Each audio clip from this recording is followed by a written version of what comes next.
বাংলাদেশে নববর্ষ বরণ যে সম্পূর্ণ শিরকি ও কুফরি একটা তরিকা, এই রীতি কশ্চিনকালে মুসলমানরা পালন করতে পারে না।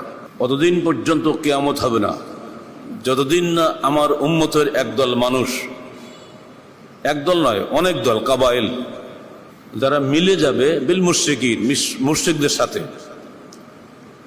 এটা হাদিসের কথা। আর কোরআনের কথা হচ্ছে কি, ওমা ইউমিনু আকসারুহুম বিল্লাহি ইল্লা ওয়া হুম মুশরিকুন। অধিকাংশ মুমিন হলেও তারা শিরক করে। কোরআনে এবং হাদিসে পরে মিলে যাচ্ছে। ঈমান আনার পরেও তারা শিরক করে এবং শিরক করবেই। যতদিন তারা মুশরিকদের সঙ্গে মিশে না যাবে ততদিন পর্যন্ত কিয়ামত হবে না। এবার আসুন নিজেদের দিকে তাকাই।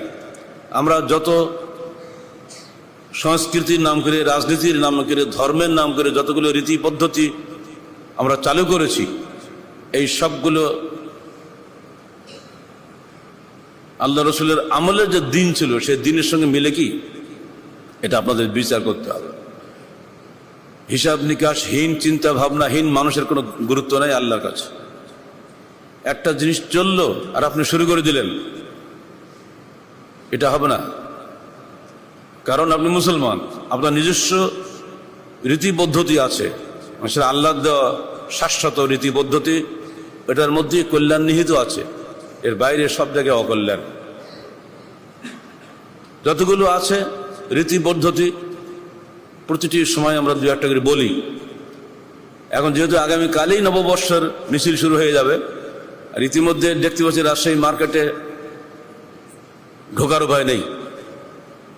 নববর্ষের শাড়ি কিনতেছে, বাচ্চাদের জামা তো বিক্রি হচ্ছে, পুরুষদের পায়জামা পাঞ্জাবি সব বিক্রি হচ্ছে, হই হই কারবার শুরু হয়ে গেছে।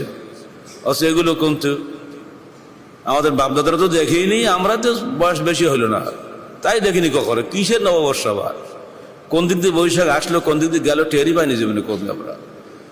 এখন দেখতে বলা হচ্ছে যে এটা নাকি 1000 বছরের বাঙালি জাতির সার্বজনীন মহা উৎসব। কোন ভাষাগুলো যেমন করে কারা তৈরি করে, এদের অতীত বর্তমান ভবিষ্যৎ কোনো জ্ঞান আল্লাহ এদের মধ্যে দিয়েছে কিনা সন্দেহ। হাতে ক্ষমতা পেলে যা খুশি তাই বলা যায়। আর যত জুলুম করে শক্তিমানরা, দুর্বলরা সবসময় মার খায়, এটাই স্বাভাবিক নিয়ম। কিন্তু মিথ্যাকে সত্য বানানো যায় না, সত্যকে মিথ্যা বানানো যায় না। ইতিহাস কখনোই কাউকে ক্ষমাও করে না। এই ধরনের মিথ্যাচার চলছে সমানে। জ্ঞানী, সুশীল, এসব নামধারী মানুষদের মুখ দিয়ে জবান দেওয়া